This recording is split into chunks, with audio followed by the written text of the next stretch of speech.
রুদ্র রুদ্র দীপা আজকে কিন্তু একটা দারুণ চ্যালেঞ্জ হবে। কি চ্যালেঞ্জ বলো তো? Chowmein challenge.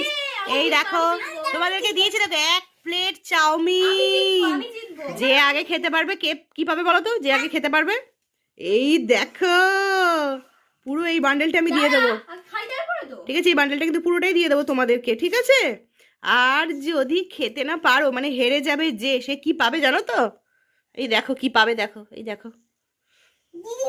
ঠিক আছে, শুরু করে দাও, শুরু করে দাও। দেখি দেখি দেখি কে, তাড়াতাড়ি তাড়াতাড়ি খাও, তাড়াতাড়ি খাও। কে জিতে গেল? এই রুদ্র জিতে গেল। যা যা, এই না, এই দিদি হেরে গেছে। এই নাও নাও, তাড়াতাড়ি করে খাও, দিদি হেরে গেছে, রুদ্র জিতে গেছে, রুদ্র জিতে গেছে। এ বাবা, হেরে গেল তো। এ বাবা, লঙ্কাই খাও তুমি, লঙ্কাই খাও। এ বাবা, আর রুদ্র দেখি একবার দেখাও।